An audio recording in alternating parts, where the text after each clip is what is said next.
when there were negotiations between a number of NGOs about Japan's large national debt. Destroy your nationhood and economy to pay off your debts.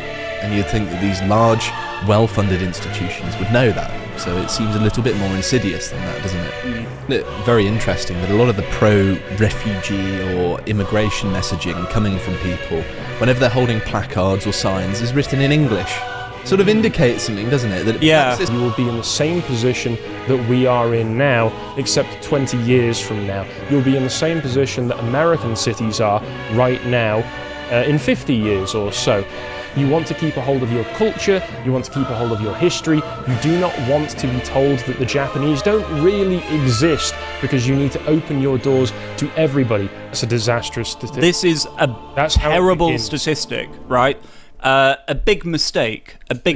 And also, again, this whole thing, Japan has been used in the West for a very, very long time as an example of economic stagnation.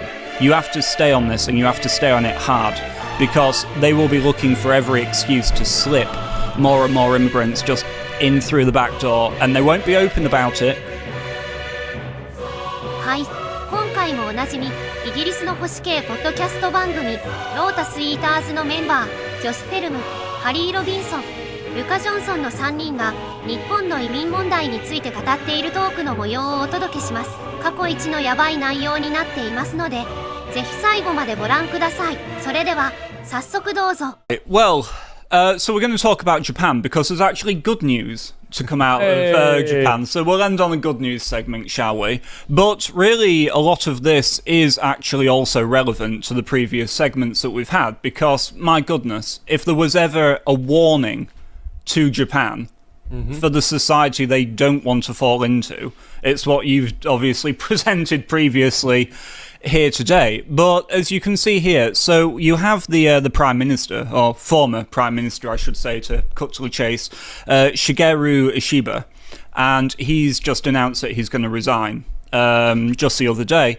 And you have this article back from July of this year, where it says that Ishiba walks a political tightrope on immigration, right? And obviously we, and mostly you, Josh, have covered extensively now. We've had many segments here at the Lotus Eaters covering what's going on in Japan and the civic resistance to what the government are basically trying to force on them. And it's because we identify with it. We see what the Japanese government is doing, and we know it well because it has been done to us, entirely without consent. It's also interesting that all of this can be traced to a very specific date of November 2023, when there were negotiations between a number of NGOs about Japan's large national debt, and then mysteriously one of the terms of their repayment is that they take in immigration. I remember this going very much under the radar at the time. So it's basically That's very interesting that they would want to force that as part of the negotiations. It's a weird thing for international capital to be pushing on people, isn't it? Destroy your nationhood and economy to pay off your debts. Also, I don't understand how it even helps their ability to pay their debts. Maybe they're, the most charitable example is that they buy into the false argument that importing people from these countries somehow helps the economy and helps it grow, and then... Which it doesn't. Yeah, it provably doesn't, and you'd think that these large, well-funded institutions would know that. So it seems a little bit more insidious than that, doesn't it? You can also see those globalist institutions being set up in Japan using identical rhetoric all across the board because they have no attention to the particular character that makes Japan Japanese. It's just a one solution fits any country, and even though it's not a solution at all. And they obviously have no moral qualms whatsoever about reducing Japan and everything that makes it Japanese. I find it very interesting that a lot of the pro-refugee or immigration messaging coming from people, whenever they're holding placards or signs, is written in English. Sort of indicates something, doesn't it? That perhaps it's not as organic as it's, presented. Aye, very telling. Listen, we know that we have got somewhat of a decent audience in Japan right now, so let's just all be as clear as possible. If you're watching this show in Japan, you've probably seen some of the other things that we report on. They should serve as a warning. If you choose to open your doors to mass immigration from the third world, whether it's for economic reasons or moral reasons, using arguments of refugees or the desire to pull up the global south to the level of more civilized and well-functioning countries, it will not go well. You will be in the same position that we are in now, except 20 years from now. You'll be in the same position that American cities are right now, in 50 years or so. Tokyo, as far as I'm aware, is one of the densest and largest cities in the entire world, with a huge population, and as far as I'm aware, actually functions in ways that cities in the West don't anymore. You don't have huge ghettos that are completely unlivable except for the small minority ethnic groups that live there, that make it a complete no-go zone for anyone who isn't part of their tribe. You want to keep a hold of your culture, you want to keep a hold of your history, you do not want to be told that the Japanese don't really exist, because you need to open your doors to everybody. What you need to do is you need to kick these NGOs out. You need to expel the people who are already in the country who are causing trouble. You need to keep yourselves insular, you need to keep yourselves Japanese, or else you are going to be in the same position that we're in right now, just 10 or 20 years down the line. You do not want that. And the final stage is South Africanization, right? Where you have to, for your own safety, stay in walled areas with barbed wire electric fences, be armed at all times, and not go anywhere outside of your militarized compound without armed guards. This is starting to be the case in some American cities even, where that actually might be good advice. And it's starting to happen in Britain as well, to a certain extent. And this is the end goal of what's happening, that things will be so dangerous that you can't even go outside without armed guards. You can't have a house without massive fences around it. So, to the voices telling you that tolerance is the path forward, those who are telling you that multiculturalism is inevitable,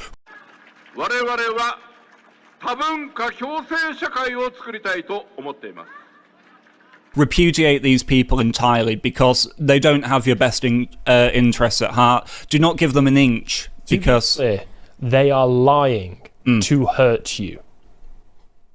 It's really that simple. It's really that simple. So let's talk a little bit about this article, shall we? So it goes on to say that in addition to a record-breaking tourism boom, 2024, so the year after what you were saying happened, Josh, in 23, Japan welcomed nearly 360,000 new foreign residents. And while the... Pardon? Where from does it mention? Many, many places. Well, they've recently had a partnership with Africa. We'll get to it. Okay. We'll get to it. With the ruling Liberal Democratic Party contending with both economic considerations and political pressure from right-wing parties, Japanese Prime Minister Shigeru Ishiba faces a complex balancing act on immigration. And it goes on to say that in 2024, Japan's foreign resident population soared to over 3.7 million. Primarily spurred by an influx of young migrant workers and international students, and most importantly, and this is the most important statistic, the population data shows that 9.5% of the population aged 20 to 29 is foreign-born, right? That's a disastrous statistic. This is a terrible statistic, right? Because Japan obviously has a totally inverted pyramid. I understand that you have a very aged population, and that means that these people are going to be the future of your society. And what's more, I can promise you, and I'm not saying all, but generally speaking, these people are not loyal to you, right? They have sympathies from their place of origin, which is only natural as part of the human condition. And it carries on from generation to generation. So don't expose yourself to it. Nip it in the bud here and now, okay? So we also have to talk about the fact that this Ishiba, he is also, and this was remarkable, despite being a very, very small minority of Japan's population, he is actually also a Christian. And look, Christianity is, here in the West, is our cultural and spiritual inheritance, and I hold it in very high regard over here, but I do think that this is a mistake in Japan, because it will feed into the universality that comes with Christianity, and this idea of, you can see here Ishiba talking at the 80th anniversary of Hiroshima and talking about drumming for tolerance. Tolerance is a mistake, right? Tolerance, yes, in measure, tolerance is important in order to coexist with other foreign countries around the world and in order to have negotiations and diplomacy with other nations. But tolerance within your own society is only going to go one way until eventually it is you tolerating them on and on, further and further, until you find, hang on, I've given literally everything away about my identity, and we have nothing. Well, tolerance is fundamentally only a virtue if it's applied to good people. Yes. Also, Christianity, you've got to consider that Christianity in Japan and the West isn't the same as Christianity in other places, especially in parts of Africa. Christianity in many of those countries is purely nominal, where they have the name Christianity and they'll have churches, but many of those people are still actually practicing old pagan voodoo habits. It's very strange to see how that works, but that is the case. So Christianity could be used in that sense as a Trojan horse to get you to accept these people. In fact, the reason that you had 300 years of isolation is because you made the calculation that actually you would rather have your own country than be tolerant of European arrivals. Also, just to say, of course, it's remarkable, isn't it, with India, how they always seem to be pressuring other nations to take their people, right? In with the main deals. export from India is Indian people. Yes. Somehow. And they like it that way. And they've got an endless supply. Indeed. And so you can see here, Japan and India arranging to agree on an exchange of over 500,000 people over the space of 5 years. A big mistake. They're very antithetical cultures to one another. The Japanese, very orderly, very tidy. India, less so. Less so is a diplomatic way to put it, Josh. Well played. And it goes on to say that one of the major topics will likely be expanding people-to-people exchanges, and Japan plans to accept 50,000 people from India. I note that's different to that number there. It doesn't exactly explain the difference. Is that per year? It doesn't say. You'll have to forgive me. But it expects that highly skilled personnel, particularly in science and engineering, will help promote Japan's economic growth and regional revitalization. It won't, but also what's more, as to this question of 50,000 people, I would just like to say, again, to the Japanese people listening, it doesn't actually really matter whether it's 500,000 or 50,000, because even if it is at the lower end of that scale, what you will still have is that, okay, you'll have 50,000 come in, and then they will make every effort to bring more of their people over, right? Doesn't matter how small the number is to begin with, they will feel that loyalty, that kingship with the other Indians, who I'm just taking as an example in this particular case, and what they will do is, as I say, continue to bring more and more over, because that's where the loyalties will lie. It's sort of like Vanguard. Oh, sorry. It opens the door, and one thing, and this is not unique to Indians, this is basically most other ethnic groups outside of the West. You'll find that they will have ethnic preferences that lead them to monopolize particular industries. In America, there's this huge monopoly of motels of Indians who came over, and they started to buy them up, and they would buy up properties and give them over to their family members and use them as a way to bring more family members over so they could hire them as part of it. In England, we have loads of corner shops that are owned by Indians. Same thing that you see in lots of foreign countries across all of Europe. They will find these small industries, and it may not be as intrusive as some other cultures, but these are still jobs and positions that should be done by industrious Japanese people, that should be done by people who are of your own, who otherwise may be having to do something else, or even, I don't know what the benefits are like on Japan, but they may have to go on government welfare if they're unable to do anything else. And also, again, this whole thing, Japan has been used in the West for a very, very long time as an example of economic stagnation. This is an argument that we always use. Well, if you don't go the way of the modern world, that being westernized, liberalized, open society, George Soros style, open borders, etc., you end up like Japan, which experiences economic stagnation, so that you have a graph with the GDP and it just stays relatively level.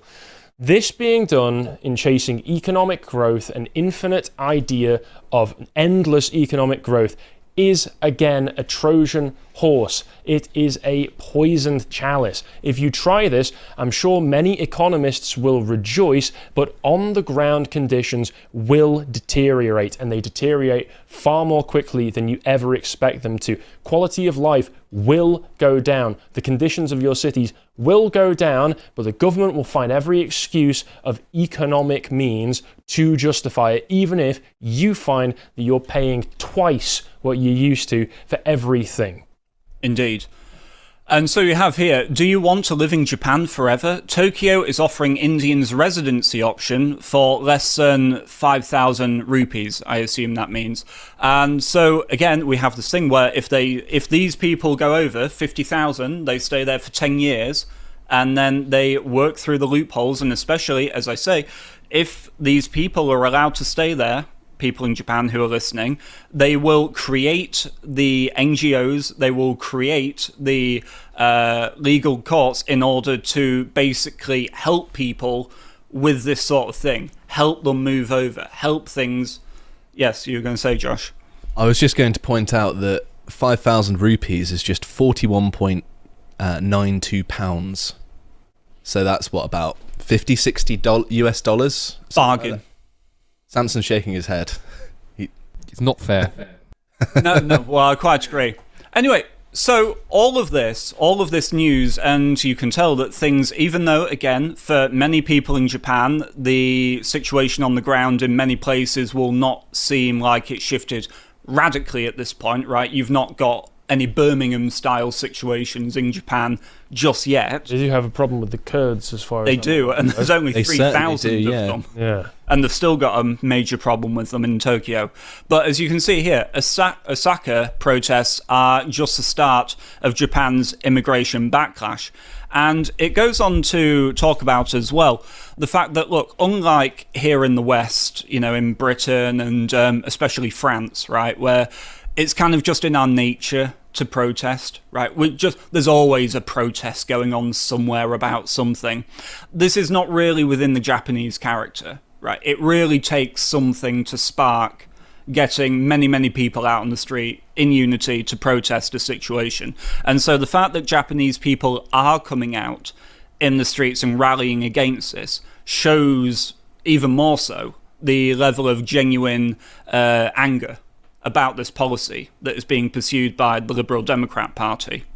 And it goes on to say as well that the protesters' concerns appear on this occasion to have been misplaced, because you see what was happening was, and I'll come to this a bit more, there was a negotiation between Japan and some African nations about basically setting up some Japanese cities as homes for African nations to foster tolerance and all these sorts of things.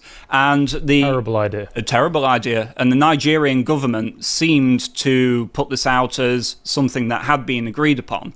Now, if I go to just scroll so you can see lots and lots of protests here, and good, I'm glad to see it. I'm glad to see how fast the Japanese people are rallying and trying to nip this problem in the bud, trying to let it be known now, as opposed to, and all of this as well has increased, I will say, since a Vietnamese intern was arrested over a murder in Amari in the Saga prefecture just a few months ago.